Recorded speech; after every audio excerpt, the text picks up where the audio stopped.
All right, there we go. Lighting. Good morning, good afternoon, good evening. My name's Kara-Leah, and thought I'd go live here on YouTube with no announcement, so I don't really expect anyone to show up as such. But I'm considering going maybe live on a regular basis to dive into Kundalini Awakening, the spiritual journey, Classical Tantra, all the things. So if this is something you would be interested in, A, subscribe, and B, throw a comment down underneath this video, and so I get a sense of who might show up for it. So Kundalini Awakening, a more accurate term in a way is not that Kundalini awakens, but that we awaken to Kundalini. Kundalini being one of these words that has become almost meaningless because it has drifted so far from its original meaning. The first time that this word is seen, I think, in the original text is a tantric text. I can't remember the date offhand. Might have been around 700 AD, but it's a word that came from the tantric tradition, and it actually means the movement of prana shakti, and it's a specific movement of prana shakti. Prana shakti being the life force, right? Shakti is that which enlivens or animates. Okay. Now when people talk about Kundalini Awakening, they're talking about so many different things. I like to think of it as a signifier between the unconscious life that's just focused on the material realm, and then there's some kind of like awakening that can show up in lots of different ways, and all of a sudden life is experienced very differently.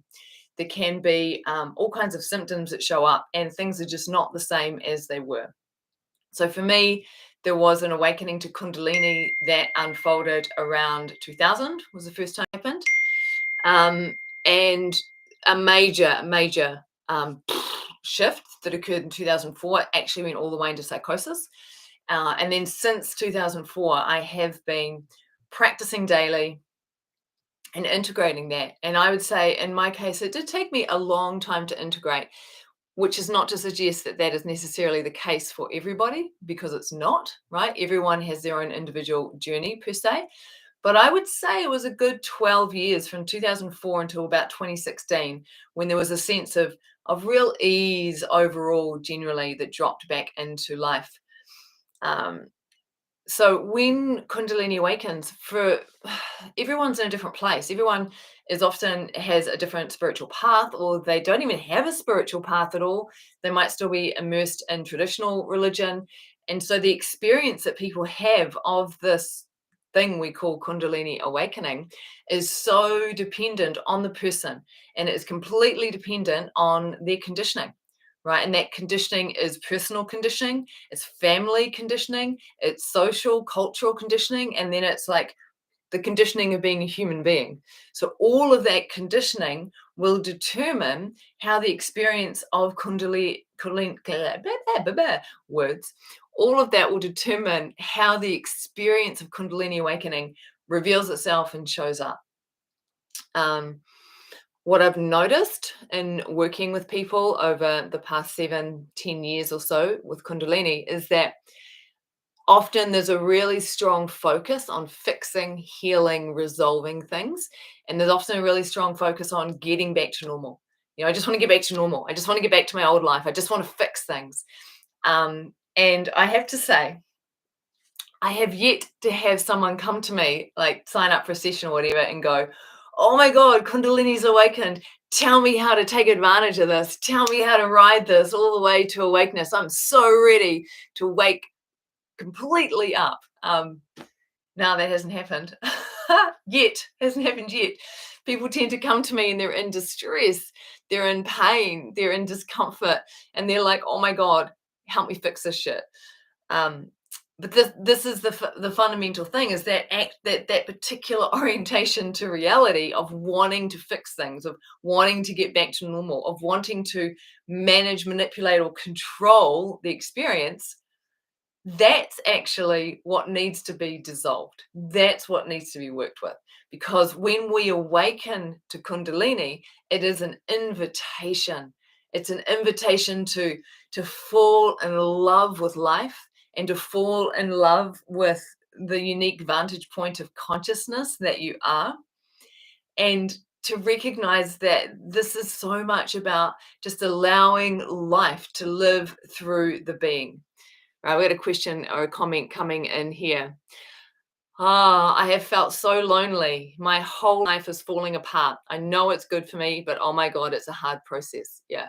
So I just want to acknowledge that for the person leaving the comment and for everyone else who has that same experience. Yes, it can feel incredibly lonely and isolating.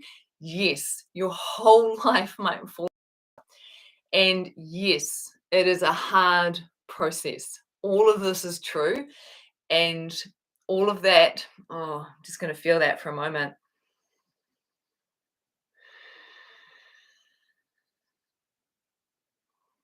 All of that is what's happening. And so recognizing that what will prolong the suffering as such is to resist the suffering. So when the suffering is there, I feel so lonely, and not wanting to feel lonely, for example. If you feel so lonely, what I invite you to do is to actually allow yourself to feel the loneliness. Allow yourself to go right in and be really, really curious and see, what does this loneliness happen? What does this loneliness feel like? Where is this loneliness in the body? Can you meet that loneliness? Can you meet that loneliness as a mother would meet her child, right? As the great mother, Kali-Ma, can you meet that loneliness in that way? And Kali is representative of the great mother, and she is also the devourer and the destroyer, but she comes in love, and when Kali comes in love, and she meets the loneliness, she devours the loneliness and she digests it. And this is the thing, right? If you have the practices, the tools, and the awareness to recognize that whatever you're experiencing, in this case, the loneliness, if you can go into it, if you can meet it, if you can embrace it, if you can go as deep into it as possible, that's where the magic lies. That is where things will integrate. That is where things will transform, right? But as human beings, our natural inclination is to go, I feel so lonely. It's so horrible. I don't like it. I'm so, and there's all of this kind of aversion to the loneliness, not wanting it to be there. And the last thing we think, what do you mean? Go into it. What do you mean? Feel it. Like, that's just, I don't want to feel it. And I'm like, yeah, I know you don't want to feel it, but trust me, go in and really, really feel it. Just feel that loneliness, right? Ah. And it can feel like the whole life is falling apart, which is my whole life imploded and fell apart. And I did not like it. And it was the most horrible thing ever. And I didn't like it and I resisted it. And I did everything I could to scrabble back up and to rebuild my life the way it had been. And it didn't work and it just created more suffering. So again, when the whole life is falling apart, turn to your practices, whatever your practices are, to find the ground. Turn to your community, whatever your community is, to feel support. Turn to your teacher, whoever your teacher is, to find guidance. And then let your life fall apart. Let it all crumble. Just let it. If that is what is happening, allow it to happen. Step into the unknown. And I say these words and I recognize that to allow that to happen can bring up so much fear and so much terror. And it is, like, for me, it took me a number of years, like a lot of years, to really develop the capacity and the ability to hold terror, to meet terror, to embrace terror. This is not easy, right? And as the comment said there, Shakalia, I hope I'm pronouncing your name right. It is a hard process. There's no getting around it. It's a freaking hard process, and it requires this warrior spirit, right? It's like being a spiritual warrior, and the tantric texts speak to this. The yogic texts speak to this about how, in order to walk the path, one must cultivate the way of the warrior. So even when the fear is there, even when the terror is there, one meets it with courage. And what I have learned in this process is that when I started to choose to turn toward the fear, when I started to choose to turn toward the terror, then I began to be able to slowly digest it. And this took practice. Like, I'd worked with a number of practices, particularly orientation to awareness, four-pointed awareness, etc. And so working with those practices had built up a certain capacity to then be able to stay orientated to awareness and feel what's coming through without becoming identified with it or drowning in it, right? So there's a skill building that has to happen. And this is really, it's crucial to understand with Kundalini Awakening. You've got to build your skill set, There's a skill set required to fulfill the awakening aspect of this. So you are being called to awakening, but it doesn't happen spontaneously when Kundalini starts to move. It happens with practice and with the right teachings and with the right context, right? So I was able to start to meet terror because I'd done the practices and built the capacity, and I had the willingness and the desire, and I recognized that terror is the gateway, right? Terror is the gateway. Terror is what we meet when the individual sense of identity is beginning to dissolve. It is a good sign. It is a sign that, okay, cool, let's meet the terror, right? I'm just looking at this next comment. How to keep the life force energy inside the body when the ecstasy starts to explode outward. Okay, so I just want to reference something here. Just feel into this. How to keep the life force in. So the life force will always still be inside the body. It's not the life force that's moving. What's happening here is that awareness, which is what we are, is awareness tends to attach to and identify with intense sensation. So when there is intense sensation of life force exploding outward, right? So what happens is that intense sensation, awareness goes with it. And so it feels as if we're outside the body and over here and blah, blah, blah, right? But what's happened is that there's been a loss of center, no longer orientated to center.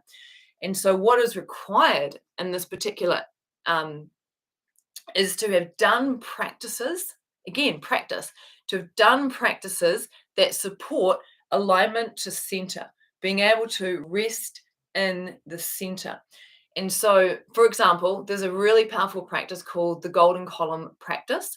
And if you go back through my YouTube channel, you will see a detailed breakdown of this particular practice. And the Golden Column practice will train you to be able to hold center. So then when the energy starts to go, or when the emotion gets really intense, or when the thoughts are super intense, like all of these phenomena arising within awareness, when this occurs, you're able to stay in center, stay in awareness, and just be with the exploding energy or the thoughts or the emotion, but you are still in awareness, right? So again, do the practices, orientation to awareness, four-point awareness, the golden column meditation. These are foundational practices for working with Kundalini. And they're on my YouTube channel. They're also on my platform, the Tantrika's Toolbox. It's like $22 a month, and you get amazing resources on that membership site, including live classes with me every week, right? So let me just feel and see if there's anything else to add here. If there's any final questions, yeah, my pleasure. My pleasure. You know what? It's so awesome to go live because you guys can ask me questions and I feel like I can be of service. It's such a beautiful dance. All right. So I guess, technically, 22 years in from when I first awoke to Kundalini, if you want to phrase it like that. There was a really intense period around 2004 to 2007 that was just like hell. And I would say from about 2015 to now, last 7 years, has just been getting better and better and better and better. There were some descents into the darkness that were, wow, so big, but they also cleared out some really deep trauma. So now my sense of life, I love life. I absolutely adore life. And I know that if Kundalini has awakened for you, you're being called onto this path. And my suggestion always is to find a particular spiritual lineage that speaks to you, right? I teach within the framework of Classical Tantra. There may be a different lineage which really speaks to you. Trust your intuition, let yourself be guided. Find that pathway, learn the teachings, learn the practices, and orientate to the fruit. And those three things together will support your process. All right, I'm going to sign off now. I might come back again next Tuesday. If I'm going to do that, I might even let you know that I'm going to do the thing. Okay, many, many blessings. Blessings on the teachers, the teachings, and the path.